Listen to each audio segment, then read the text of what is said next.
Bill, we good? Good to go. All right, good afternoon, everyone. Just want to acknowledge, besides the mayor and the governor, our partners from the FBI, of course, the FDNY, OEM, Commissioner Esposito, the State Police, and the Secret Service. So today, the NYPD and all of our law enforcement partners responded to reports of a suspicious package at CNN.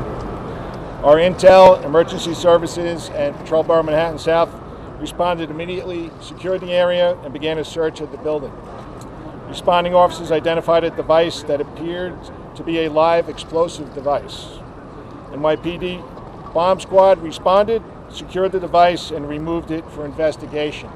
Additionally, there was an envelope containing white powder that was discovered as part of that original packaging, and we're in the middle of investigating that right now. The area has been swept with dogs and equipment and found no additional threats besides the white powder. And working with our law enforcement partners, we responded swiftly to secure the scene. NYPD is currently deploying resources around the city out of abundance of caution. If anyone sees something that looks suspicious, please call 911. Anyone with information about this incident today or about incidents in the New York area, please call 1-888 New York City Safe. We've seen this before, and we've seen worse. And we will not be intimidated, and we will bring these perpetrators to justice. Mr. Mayor? Thank you very much, Commissioner. What we saw here today was an effort to terrorize. This clearly is an act of terror attempting to undermine our free press and leaders of this country through acts of violence.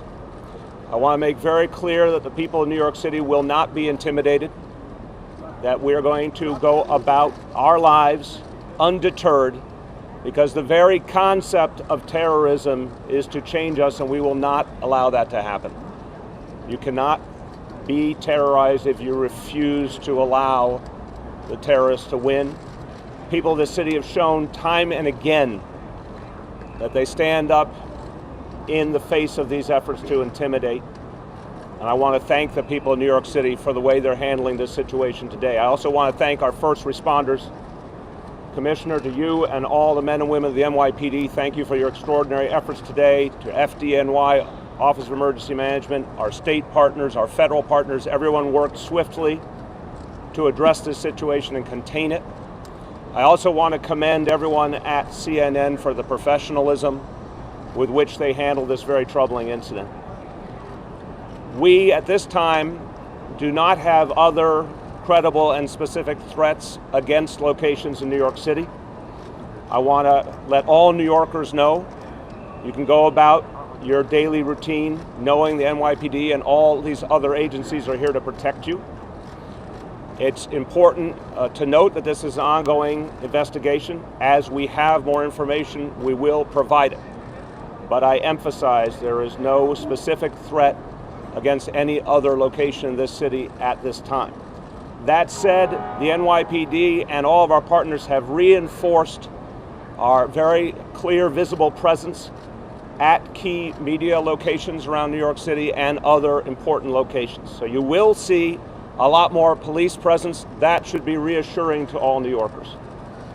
Finally, I want to say this is a very painful time in our nation. It's a time when people are feeling a lot of hatred in the air. And incidents like this exacerbate that pain and exacerbate that fear. We cannot let the acts of a very few change who we are. It's really important at a moment like this to remember the vast majority of Americans, the vast majority of New Yorkers are good people trying to live in peace with each other.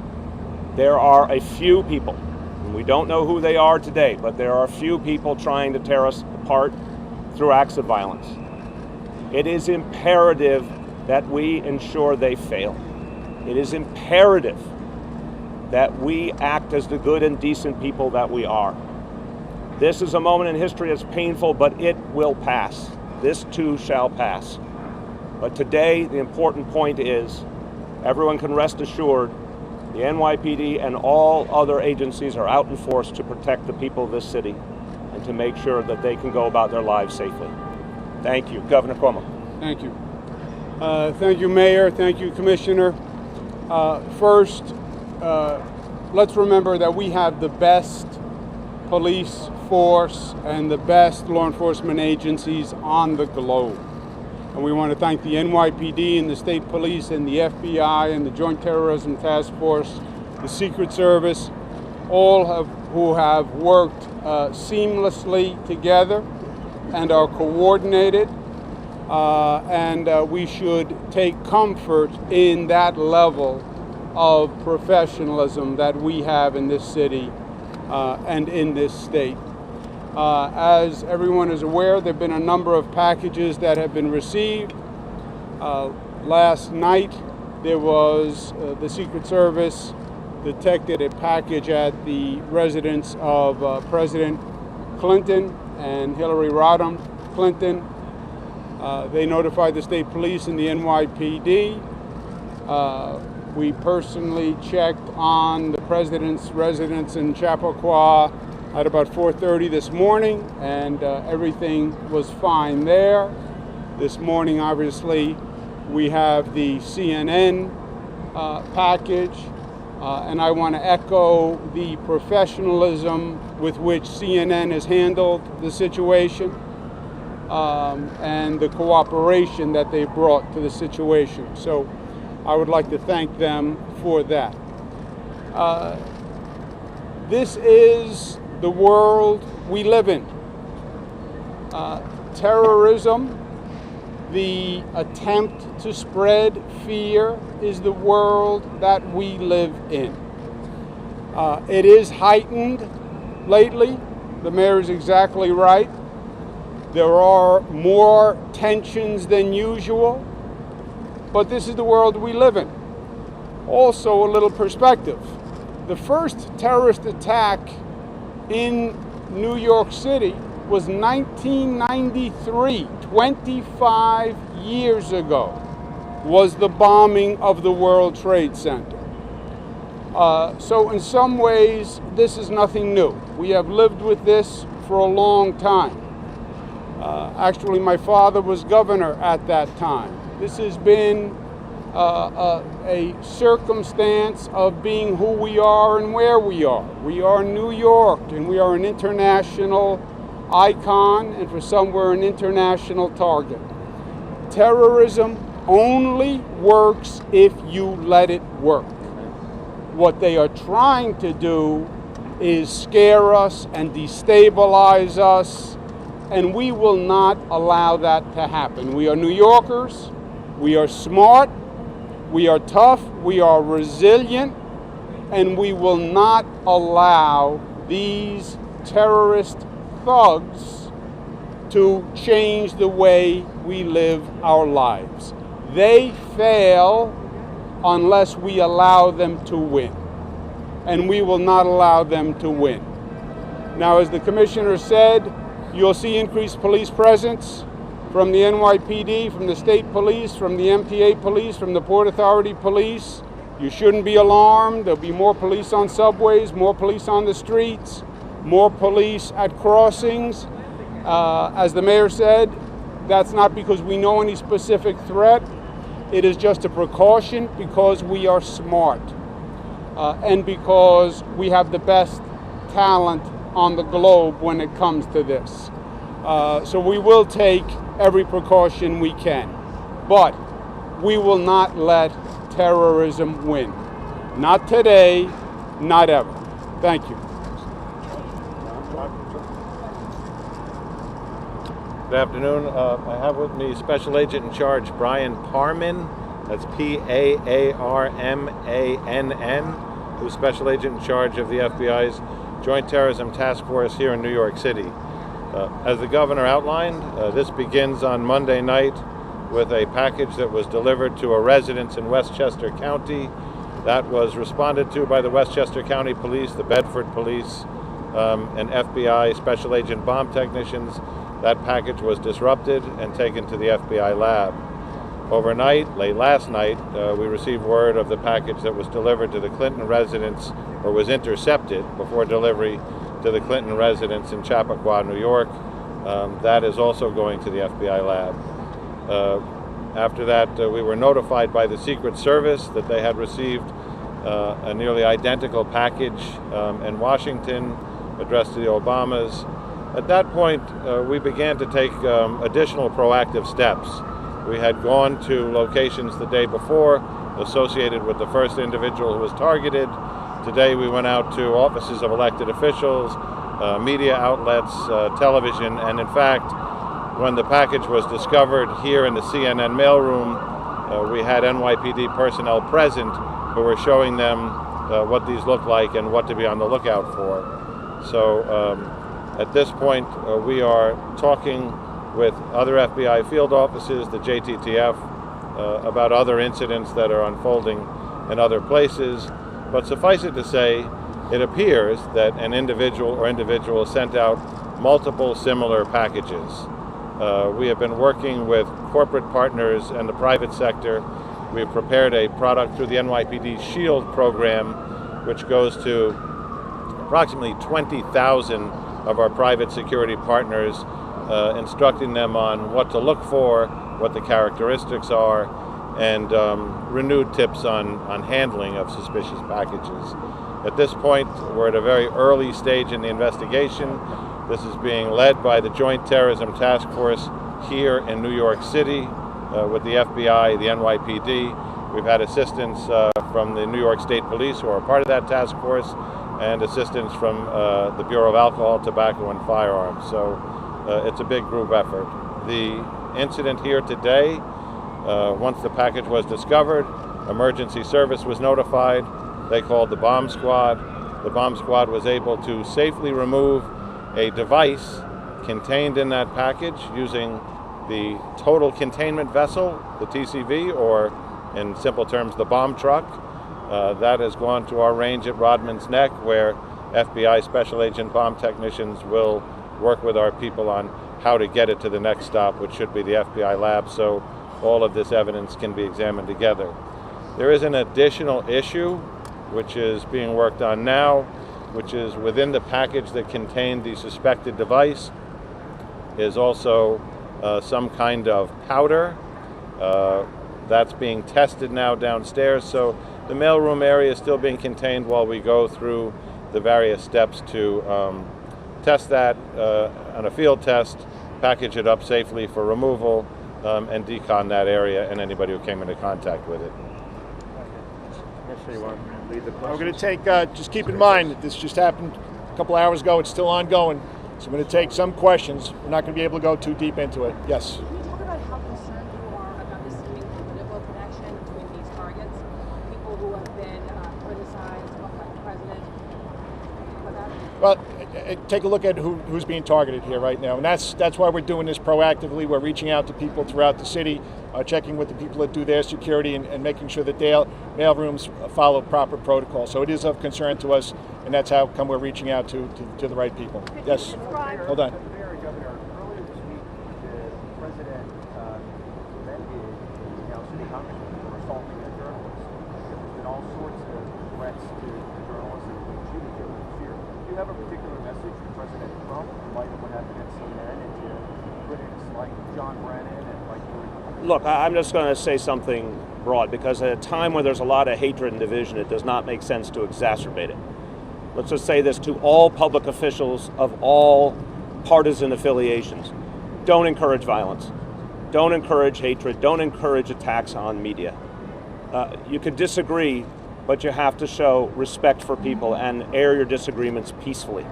So unfortunately, this atmosphere of hatred is contributing to the choices people are making to turn to violence. There's no question about it. And the way to stop that is to turn back the other way, to bring down the temperature, to end any messages about the use of violence against people we disagree with. And that has to start at the top. Yeah. Again, look, this is a political year. It's a political season. We are weeks from an election, and that's obviously in the air, and that's an obvious fact.